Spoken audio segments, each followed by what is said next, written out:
Creo. ¿En quién crees tú? Creo en Dios Padre Todopoderoso, Creador del cielo y de la tierra. Claves para comprender el Catecismo de la Iglesia. Un programa que te ayudará a conocer el cómo y por qué debemos dar razón de nuestra esperanza.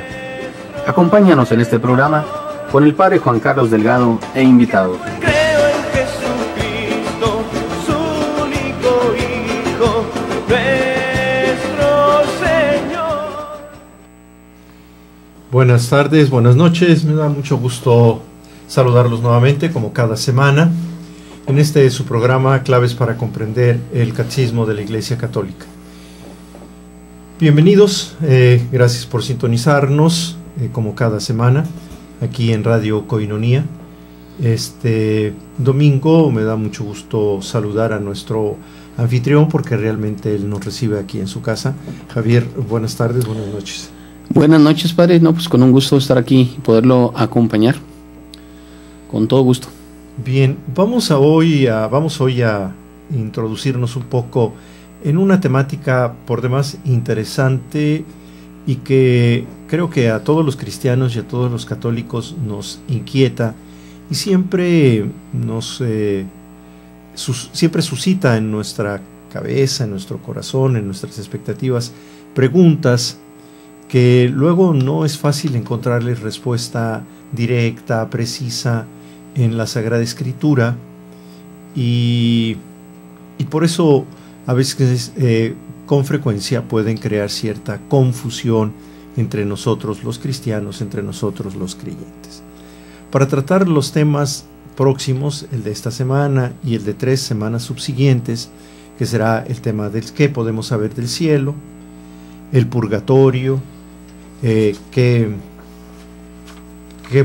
podemos saber, o el tema del infierno, que podemos saber sobre el infierno, sobre esta realidad que llamamos infierno, que ya de alguna manera tocamos en el programa que dedicamos al artículo del credo que nos habla de que Jesús descendió a los infiernos.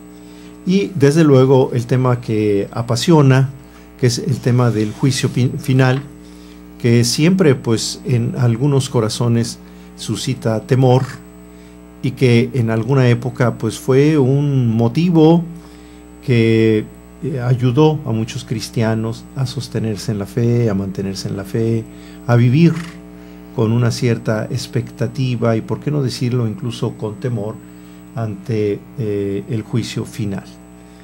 Quiero, como un comentario introductorio, presentarles una parte de la reflexión teológica que llamamos escatología, y que abarca, estudia estos temas que no son una realidad aquí en la tierra, que los esperamos más allá, que los esperamos para conocerlos, vivirlos, experimentarlos más allá de la muerte. Son temas de lo último, ¿verdad? Del final de los tiempos, del final de la historia, del final de la vida de cada ser humano, y que se refieren, como decía yo hace un momento, al cielo, al infierno, al purgatorio, al juicio final. Hay en la Iglesia Católica una disciplina teológica que se llama escatología.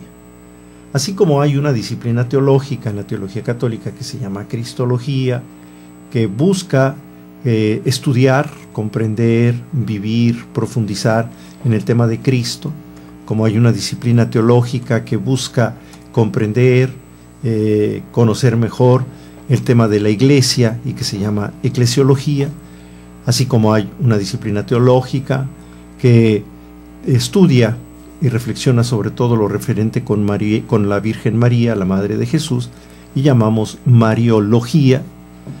Así también tenemos entre las disciplinas teológicas, una disciplina, una rama de la teología que trata estos temas y que llamamos escatología, que desde luego tiene sus fundamentos en la revelación, porque nosotros los cristianos, todo lo que podemos saber, lo que podemos conocer, debe tener sus fundamento, su base, en lo que nos ha sido revelado.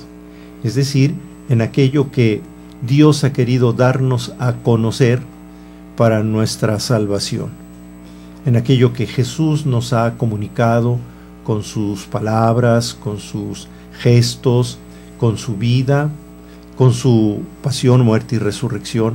Esto es a lo que llamamos revelación, esta comunicación del Padre de la verdad, de lo que es la verdad y de lo que podemos nosotros realmente creer porque proviene de Dios y porque Él ha querido que nosotros lo conozcamos. Para nosotros los católicos, esta palabra de Dios ha quedado escrita en la Sagrada Escritura, pero la transmitimos también a través de lo que llamamos la tradición. Así que nosotros los católicos hemos recibido el mensaje revelado, recibimos la revelación de parte de Dios por medio de la Sagrada Escritura, que es la palabra de Dios escrita, pero también lo recibimos en la tradición, es decir, lo que los cristianos hemos creído a lo largo de los siglos, lo que la Iglesia ha enseñado a lo largo de los siglos, pero que procede de Jesucristo por medio de los apóstoles y que no necesariamente quedó consignado en este libro que nosotros llamamos Sagrada Escritura, que no necesariamente quedó consignado de manera explícita en el Nuevo Testamento, sino que se transmitió de manera viva, de manera oral, se transmitió incluso por algunos escritos que no tienen la categoría de escritos canónicos, pero que la comunidad cristiana recibió, que allí la comunidad cristiana encontró las enseñanzas de Jesús, las enseñanzas de los apóstoles, y que ha venido transmitiendo de generación en generación hasta nuestros días. Así que nosotros los católicos recibimos la palabra revelada a través de la palabra escrita y a través de la palabra transmitida. Bueno, gracias a esta manera como nosotros los católicos recibimos lo que Cristo nos ha querido revelar de parte de Dios nuestro Padre, es lo que fundamenta nuestra reflexión sobre temas tan interesantes como el cielo, el purgatorio, el infierno, el juicio final. Tratándose de una disciplina teológica, pues nos implica tener un fundamento en la palabra de Dios, ya sea en la palabra de Dios escrita o en la palabra de Dios transmitida. Nos implica tener ahí nuestro fundamento, es el punto de partida, pero tratándose de una disciplina teológica, tenemos también la obligación de tratar de comprender a partir de estos elementos que se nos dan en la transmisión de la revelación, tratar de comprender a esto que se nos ha comunicado, que no se nos comunicó de manera explícita, que no hemos podido conocer todo en un solo momento, en un solo acto, en un solo pestañear, ¿verdad? Sino que ha sido necesario profundizar en ello a lo largo de los siglos. La Iglesia la Iglesia en su conjunto, ha tenido que hacer una reflexión, un estudio cuidadoso de algunos de estos temas, para irlos conociendo más, para ir profundizando en ellos, para ir descubriendo toda la riqueza que contiene esto que se nos ha transmitido desde el origen. Así que, por un lado, tenemos el fundamento en la Sagrada Escritura y en la tradición, pero también tenemos un elemento de reflexión intelectual, digamos, de reflexión de nuestra razón, una búsqueda inteligente para tratar de conocer el significado, la profundidad de aquello que se nos ha revelado. Pues así nacen estas disciplinas teológicas que mencionaba ya hace un momento: la eclesiología, la cristología, la mariología, la escatología, en fin, todas estas disciplinas teológicas. Dentro de estas disciplinas está la escatología, que trata estos temas en los que nos vamos a dedicar las próximas semanas, ya desde ahora con el tema del cielo. Insisto, es importante que tengamos presente que nosotros los católicos no nos limitamos, con el perdón de la palabra limitarse, ¿verdad? O sea, no nos reducimos solamente a la palabra de Dios escrita, es la palabra de Dios. Es la palabra de Dios la que está en la Biblia, pero no solo en la Biblia encontramos aquellos elementos que nos sirven a nosotros para nuestra reflexión. Una reflexión que desde luego se mantiene en el ámbito de la fe. Una reflexión inteligente, pero en el ámbito de la fe. Una reflexión inteligente que nos ayuda a profundizar en nuestra fe, en aquello que ya creemos, pero que queremos comprender y que buscamos en la palabra de Dios, buscamos en la tradición, esta enseñanza apostólica que viene transmitiéndose de generación en generación. Buscamos algunos elementos que nos ayuden a comprender, que nos ayuden a asomarnos, digamos, a vislumbrar de alguna manera estos temas como el cielo, el purgatorio, el infierno, el juicio final, de los cuales Jesús nunca nos habló de manera sistemática. Jesús nunca nos dio una enseñanza sistemática, no nos dio definiciones, nos escribió un tratado sobre estos temas, sino que la misma teología, la misma reflexión cristiana, el mismo pensamiento cristiano, la oración, la meditación, todo ello nos ha permitido ir profundizando y tratando de expresar del mejor modo posible lo que la misma comunidad cristiana, lo que los teólogos, los santos padres, los santos, etcétera, han ido profundizando, han ido comprendiendo de estos temas. Ya sin más preámbulos, vamos a empezar con el tema de esta tarde, que es el tema del cielo, pero vamos a ir primero a una identificación de nuestra estación, de nuestro programa. Recordarles que estamos en Radio Koinonia, en el 800 AM, y que nos podemos encontrar también en el sitio de internet www.tjcatólico.com, y desde luego en el número de teléfono 608-3652. Volvemos enseguida, no le cambie su radio, volvemos en un segundo. Gracias. Vamos a un breve corte y en un momento continuamos con tu programa Claves para comprender el Catecismo de la Iglesia. Tú puedes ser distribuidor del folleto La Palabra Eucarística, antes Koinonia Logos, el cual contiene las lecturas de la misa diaria y una reflexión escrita por el Padre Jeff. Este folleto puede ser una excelente ayuda para tu oración diaria a la luz de la palabra, y al mismo tiempo estarás apoyando a Koinonia Radio para su sostenimiento. Comunícate al 608-3652, al celular 664-399-2170 y entérate cómo. Sé un distribuidor del folleto La Palabra Eucarística, en tu parroquia, en tu negocio o en tu comunidad. Comunícate ahora, nosotros los llevamos hasta tu domicilio.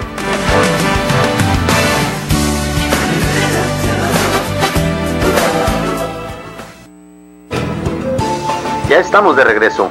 Claves para comprender el Catecismo de la Iglesia. Continuamos.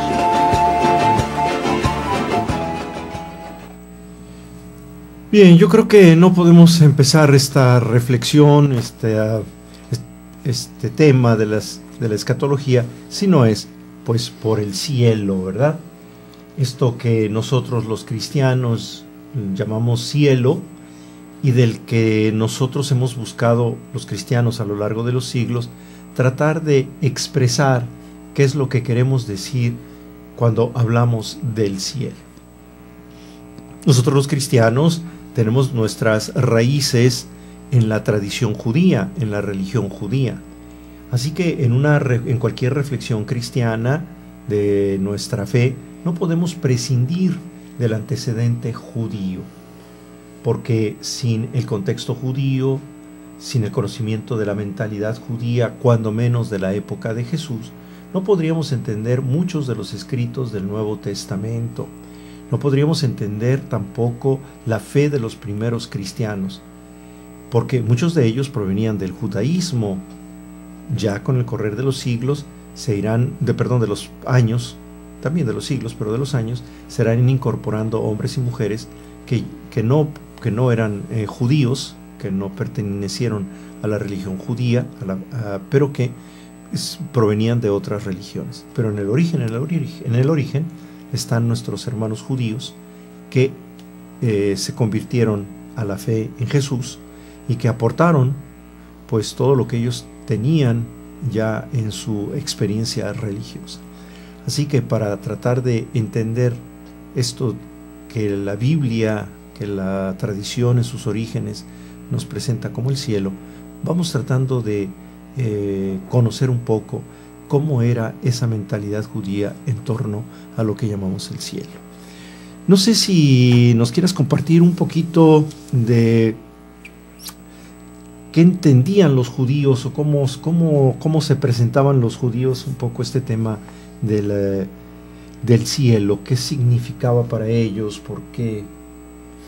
Sí, bueno, en primer lugar, creo que pues en sus carencias, por así decirlo, en el poco conocimiento que tenían de lo que nosotros ya conocemos como la tierra, pues ellos tenían la idea de que la tierra era plana y estaba rodeada de mar. Eso se vino a descubrir que no, pues ya pasando 1500 años después de Jesucristo, ¿no? Con los conquistadores que llegaron de España, se dieron cuenta que no era tal. Pero ellos así lo entendían, que la tierra estaba rodeada de mar y el cielo obviamente era lo que estaba arriba de la tierra, que ya más adelante veremos que no podríamos imaginarlo así. Cuando hablamos de cielo, obviamente nos imaginamos el lugar con nubes, el lugar donde vive Dios, allá arriba, por así decirlo, que, como dicen muchos, ¿verdad?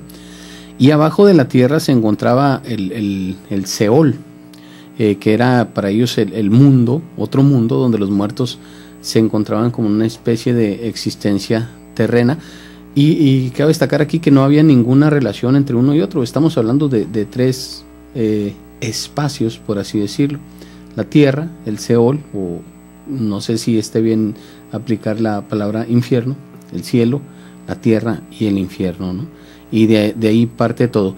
Pero realmente podemos ahora comprender que el cielo pues es como un simbolismo, es el lugar donde está Dios, así entenderlo, pero no el cielo que está encima de mi cabeza, porque no es así, no es el lugar entre nubes, sino que es un espacio, obviamente, que no es la tierra, es un espacio totalmente distinto al que en el cual nosotros vivimos. El lugar donde vive Dios no es el espacio donde nosotros terrenalmente estamos viviendo. O sea que la mentalidad judía, las expresiones judías, lo que encontramos en el Nuevo Testamento, corresponden en buena medida a la manera como ellos conciben el mundo, como ellos conciben el universo. Desde luego condicionados por su momento histórico, condicionados por su cultura y por sus conocimientos científicos, pongamos entre comillas, y determinados por estos elementos, ellos expresan con la palabra cielo un espacio, perdón por el término, un espacio donde Dios habita, o es algo diferente.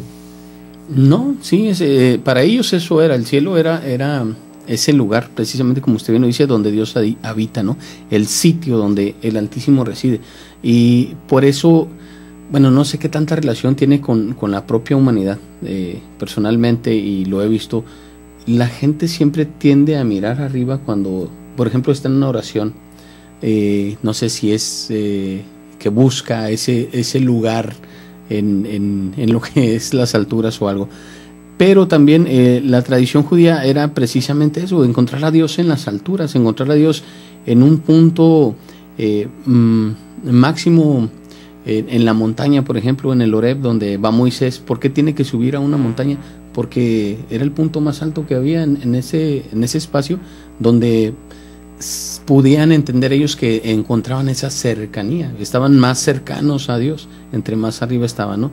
Entonces es algo, no sé si podamos decirlo, es una tradición, ya como usted bien menciona, de los judíos, pero yo creo que también de muchos de nosotros. Tendemos siempre, no sé por qué, no sabría explicarlo, pero tendemos siempre a entenderlo de esta manera. Dios está arriba, el Dios creador, el Dios grande, el Dios hacedor, está arriba, pero no vuelvo a repetir, no en el espacio de cielo, entre las nubes, en la atmósfera, no en este lugar, sino encima de lo que yo puedo percibir, encima de lo que yo puedo entender. Entonces creo que ese era un poquito el sentir también de los judíos en ese tiempo, y por eso buscaban esos espacios altos donde ellos podían tener un encuentro con Dios. Aquí nuestro problema, digamos, a veces es problema de lenguaje, ¿verdad? A veces no tenemos los conceptos, los términos que puedan expresar de lo mejor modo posible el concepto, la idea que tenemos, y no encontramos el término, ¿verdad? Porque decir el espacio donde está Dios o el lugar donde está Dios ya nos está situando en unas coordenadas de tiempo y de espacio y de lugar que no podemos aplicar a Dios, ¿verdad? Entonces, sin embargo, por la limitación de nuestro propio lenguaje, a veces decimos Dios o el cielo es un lugar, ¿verdad?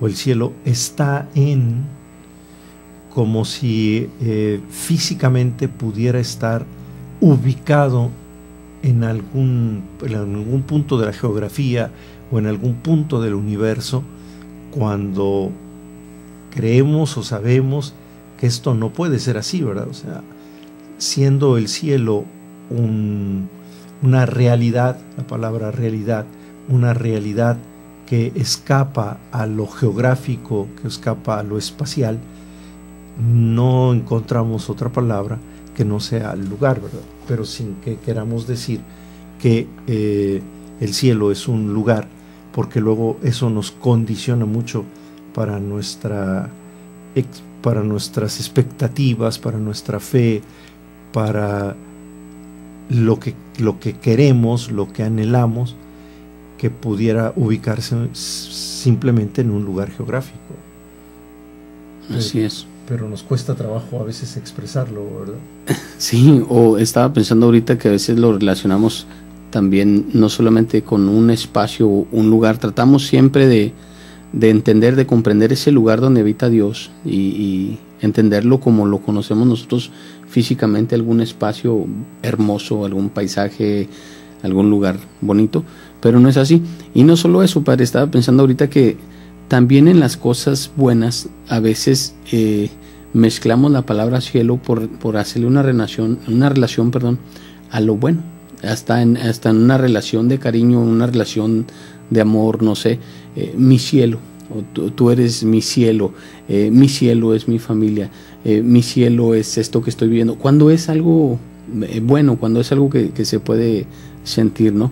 Entonces es una condición humana que nos lleva a entender ya un poquito, creo yo, el cielo como algo bueno, como algo, obviamente, donde está la presencia de Dios, pero no es un espacio en el cual podamos definirlo totalmente, ¿no? A mí me llama la atención, me resulta interesante esto que Javier dice de la experiencia humana, ¿no? De bondad, de sentirse bien, de algo que nos hace sentirnos realizados, satisfechos, plenos, completos, y que le asignamos el término cielo, ¿verdad? Pues, él decía hace un momento, en una relación de amor, en una relación de cariño, la pareja o la persona amada se convierte en el cielo, ¿verdad?, de quien ama, porque está expresando de alguna manera la satisfacción de una aspiración humana, ¿verdad? Y eso nos ayuda entonces a darle al significado de cielo también una connotación, digamos, antropológica. No es un lugar, sino es más bien una experiencia, ¿verdad? Es más bien una manera de estar, una manera de ser, una manera de sentirse pleno, realizado, una felicidad que el hombre no puede alcanzar por sí mismo, pero que anhela y que cree que como un don pues le puede ser dado, ¿verdad? El cielo como esa satisfacción de una aspiración humana que el hombre no puede por sí mismo alcanzar y no puede darse a él mismo. Continuamos en un minuto, tenemos un breve corte, regresamos enseguida. Vamos a un breve corte y en un momento continuamos con tu programa Claves para comprender el Catecismo de la Iglesia.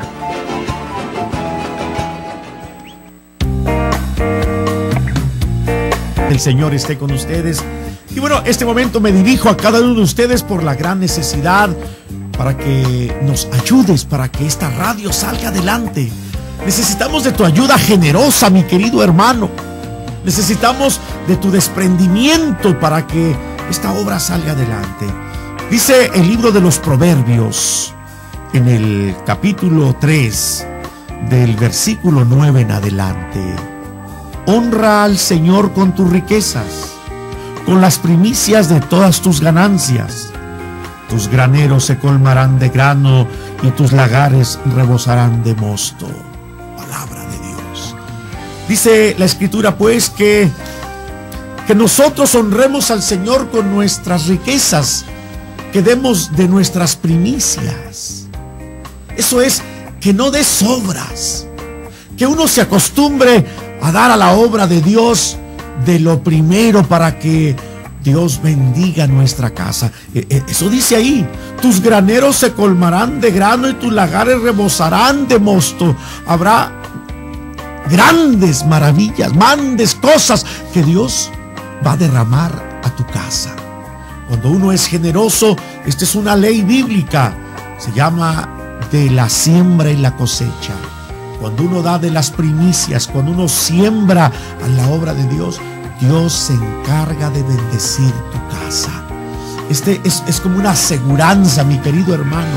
Es una aseguranza que Dios ha dejado aquí en la tierra. Si usted quiere llegar al cielo, usted tiene que cambiar de vida y entregarle su vida a Jesucristo. Si usted quiere ser bendecido aquí en la tierra, no hay otra manera más que de sembrar. Y dice el texto: honra al Señor con tus riquezas, con las primicias de todas tus ganancias. Dios motiva a cada uno de nosotros, la palabra misma, para sostenimiento de su obra. Y Koinonia Radio está necesitando de tus primicias, porque esta es una obra de Dios. Mira, esto no es para irnos a Cancún, que me voy a ir de... No. Esto es para que esta radio salga y siga saliendo palabra, pues la fe viene por el oír la palabra. Y cuánta gente necesita de escuchar la bendita palabra, y tú puedes ser el vehículo que nos ayude para que esto salga adelante. A lo mejor tú no puedes ir a la cárcel, tú no puedes ir al hospital, tú no puedes llegar a las casas donde la gente está enferma, pero nosotros sí podemos llegar a través de los medios de comunicación. Las ondas hercianas pueden traspasar paredes y cualquier parte para llevar la bendita palabra. Si hay tantas radiofusoras y televisoras con tanta basura que llegan a los hogares, envenenando el alma con tantas cosas obscenas y malas, ¿cómo no vas a ayudar esta radio, que es tu radio católica aquí en Tijuana? Así que, tijuanense, hermanos de San Diego, porque también este es radio para San Diego, este es radio para Chula Vista, este es radio para National City, San Isidro, para Tecate, para Rosarito. Ayúdanos para que Dios derrame su gracia sobre tu casa. Dios es bueno. Entonces tengo que comprar para que... No. Dios está motivando mismo en su palabra para que lo honres, para que su obra siga adelante. Porque hay que pagar a este dueño de la radio. Hay que pagar. Esta radio no es nuestra. Estamos pagando tiempo aire y necesitamos de tu ayuda. En el Oxxo hay Oxxos, pero para aventar para arriba. Tú vas a escuchar durante la programación que puedes llamar para que te den la información. En el Oxxo o Banamex, tú puedes en el 47, es el número 66 84 02 20 88 12 91, o en el Banco de América. O puedes llamarnos aquí también y te van a decir todos los números de cuentas, Banco de América. Yo lo que quiero solamente es instarte a que llames, a que te acerques, a que pongas tu granito de arena, y seguramente que Dios va a multiplicar, porque esa es una promesa de Dios. Él va a multiplicar todo lo que tú des. Te invito pues a que seas generoso. Dios te bendiga. Shalom.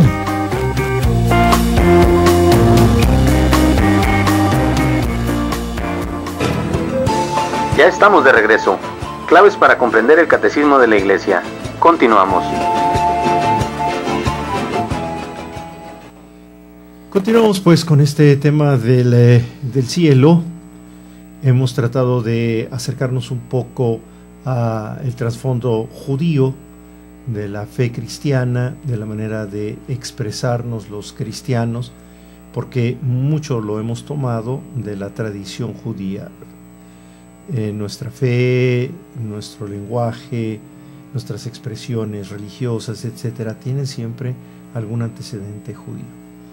Pero tienen también una novedad, no podemos reducirlo al puro judaísmo.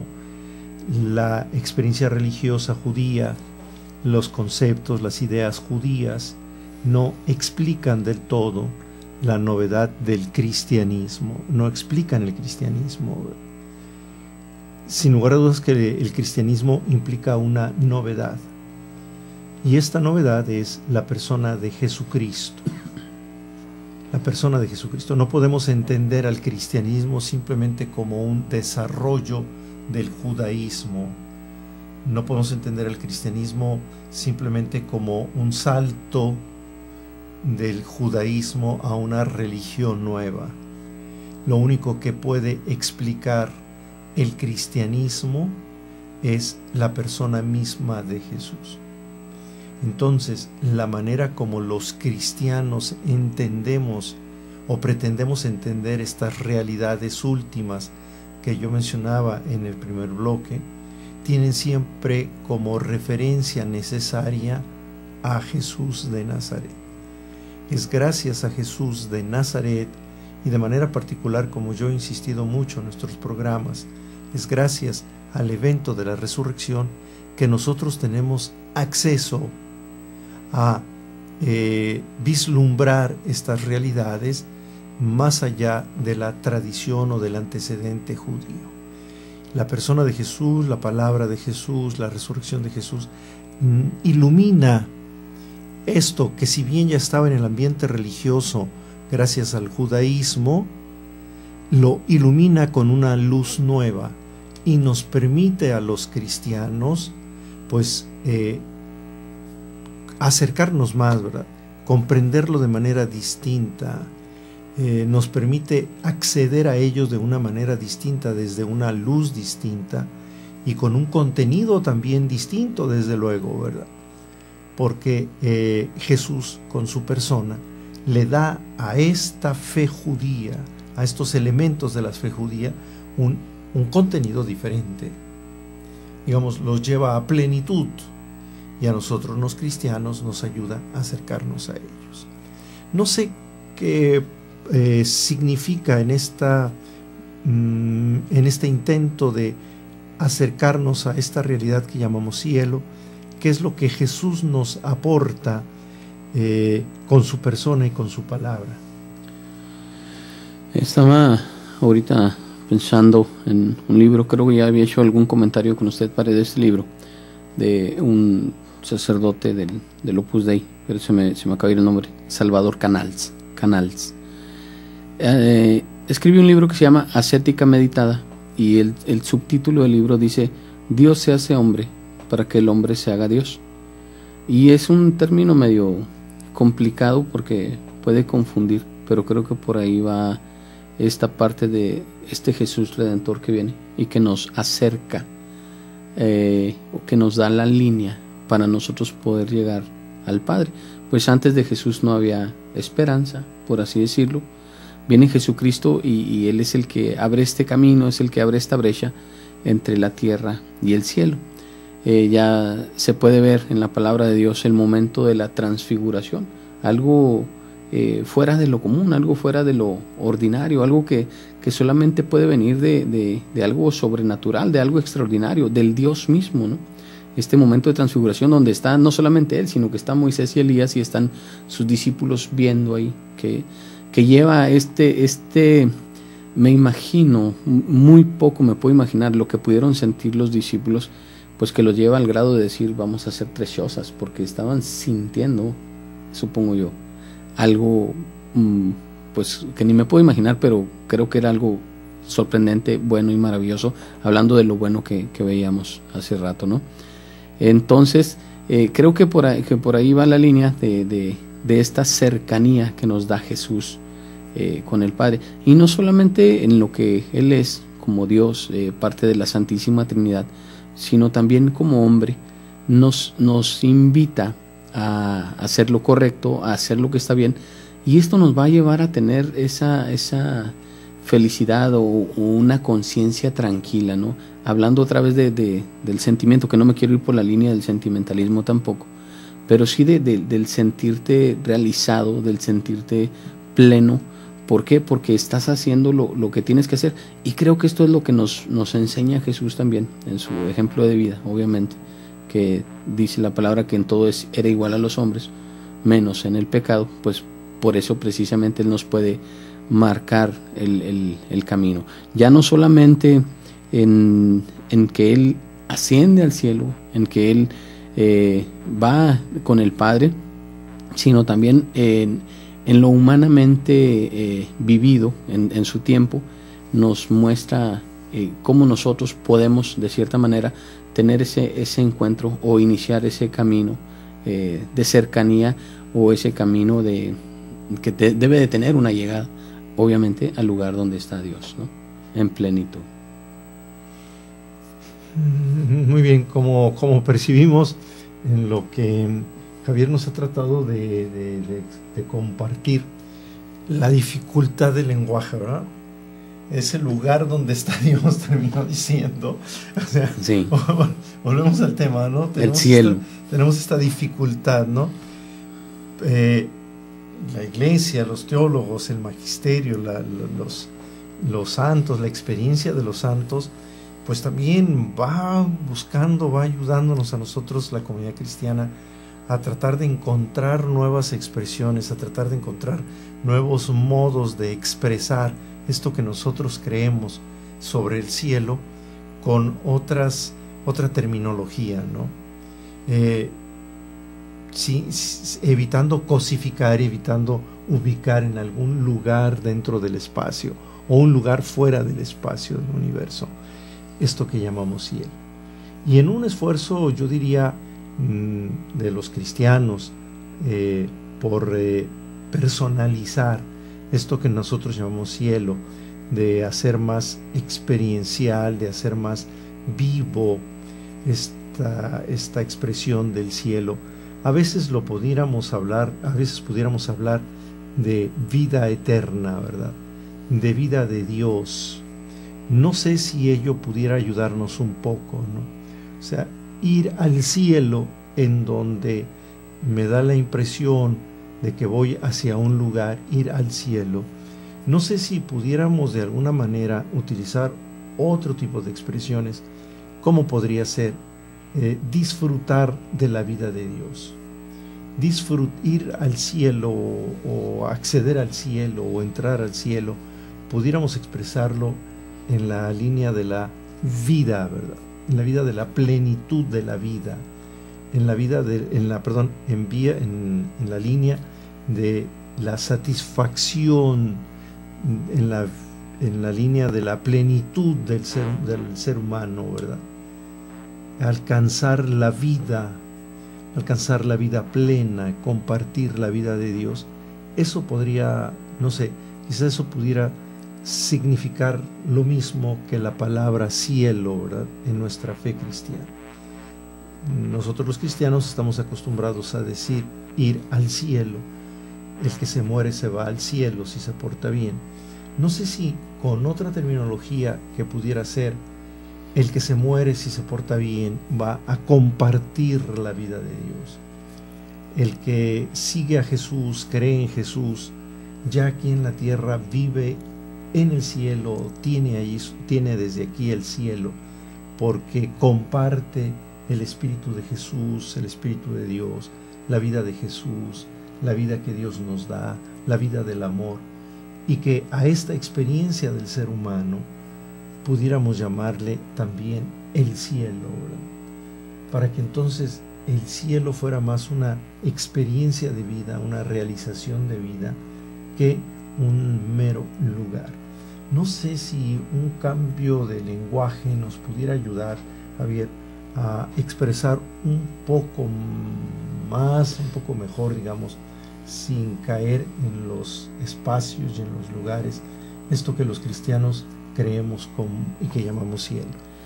Sí, bueno, sería tratar de ponerle un nombre. Yo creo que más bien tendríamos que percibirlo de otra manera. Usted bien mencionó ahorita vida plena. Creo que sería lo más cercano, una vida plena, porque inclusive hablar de una vida eterna, pues en el infierno también lo veremos, es una vida eterna, ¿no? Entonces hablar de vida eterna no es realmente o propiamente nada más del cielo. Una vida plena, una vida, no sé exactamente cómo, una vida plena, una vida donde ya no hay dolor, donde no hay nada, pero una plenitud entendiéndola como todo lo que hemos venido diciendo, como lo positivo, lo bueno, un lugar de una estadía tranquila, ¿no? Bueno, pero yo creo que ya lo tendremos que ver en el último bloque, porque se nos terminó el tiempo. En un minuto continuamos. Vamos a un breve corte y en un momento continuamos con tu programa Claves para comprender el Catecismo de la Iglesia. 1, 2, 3, 50. Así de sencillo es ayudar a sostener la evangelización. Koinonia Radio, alzando la voz para evangelizar. 3.50 pesos al día. Para nosotros hacen la diferencia. 1, 2, 3, 50. Club Campestre Jacume te ofrece lotes de 1000 metros cuadrados al noreste del municipio de Tecate. Excelente ubicación, cerca de El Hongo, terrenos planos, una oportunidad única, colindan con Estados Unidos.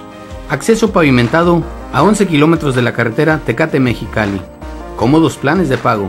En pago al contado, recibe una bonificación. ¿Te interesa? Te llevamos a verlos. Anímate. Para la familia, un estupendo lugar de descanso. Menciona que lo escuchaste en Koinonia Radio.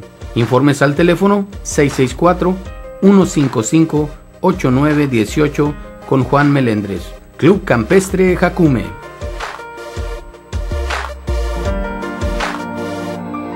Son las 8:42. Ya estamos de regreso. Claves para comprender el Catecismo de la Iglesia. Continuamos.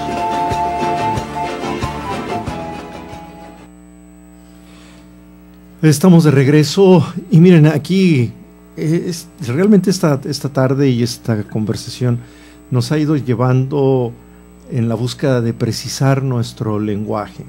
Y comentaba ahorita en el corte con Javier esta expresión que él utilizó hace un momento de vida eterna. Y aquí habría que precisar esta expresión, ¿no? Vida eterna. ¿Qué significa para los cristianos hoy vida eterna? ¿Qué significó para los cristianos de los primeros siglos vida eterna? ¿Y qué significa en la liturgia la expresión vida eterna? Creo que los cristianos hoy en día tendríamos que rescatar el significado original de esta expresión vida eterna, que por cuestiones de cultura, por cuestiones de filosofía, por cuestiones de pensamiento, etcétera, le hemos dado a la expresión vida eterna un significado que quizá no concuerda del todo con lo que los cristianos profesamos en la fe y que celebramos en la Eucaristía. Cuando un niño va a ser bautizado, cuando alguien va a ser bautizado, los cristianos afirmamos que va a recibir el don de la vida eterna.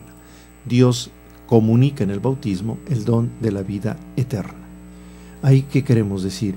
Que Dios le está comunicando la vida para siempre, una vida que no se va a acabar nunca. Es este el regalo de Dios cuando afirmamos que Dios le va a comunicar la vida eterna.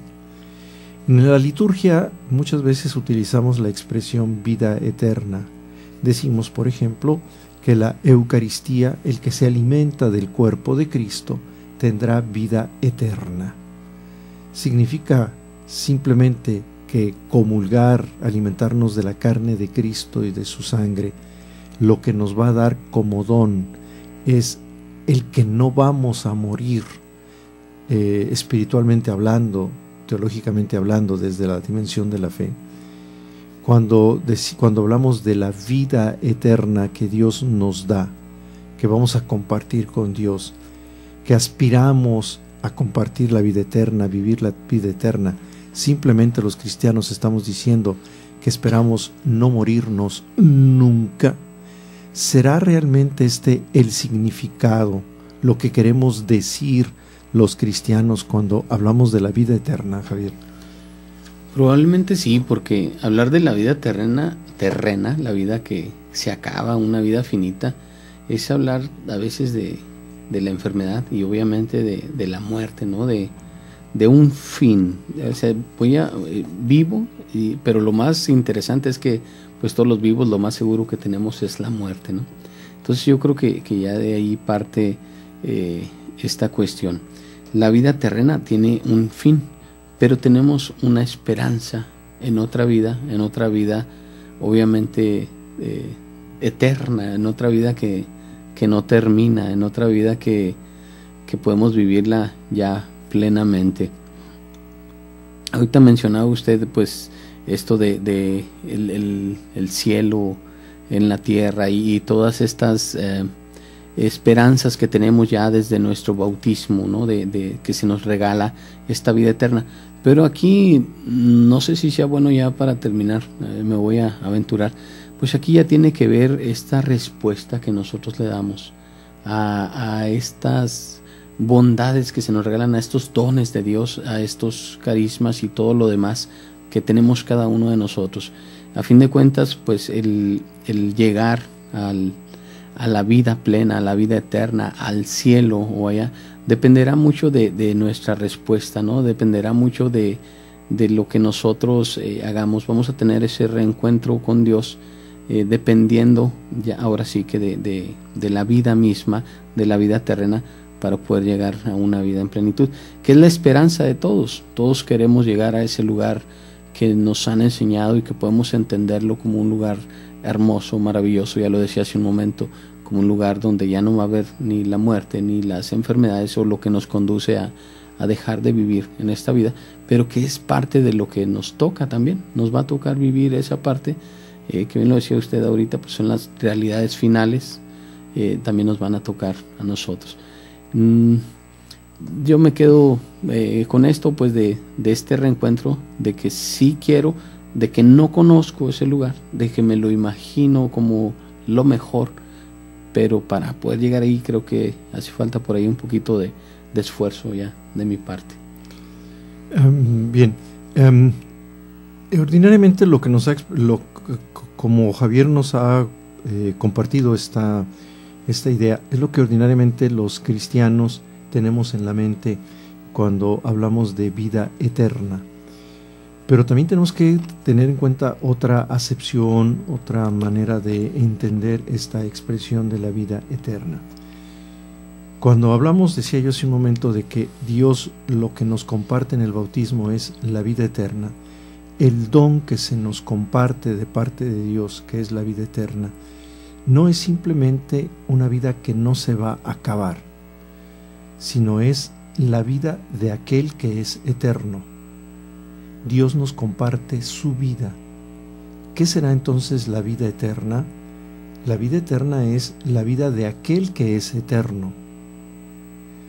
Cuando la Iglesia dice que Dios nos da el don de la vida eterna en el sacramento del bautismo, lo que nos está diciendo es: la Iglesia, por el bautismo, nos va a compartir la vida de Dios. Cuando Cristo nos dice: el que se alimenta de mí tendrá vida eterna, no solamente nos está queriendo decir, a pesar de que te mueras vas a seguir vivo.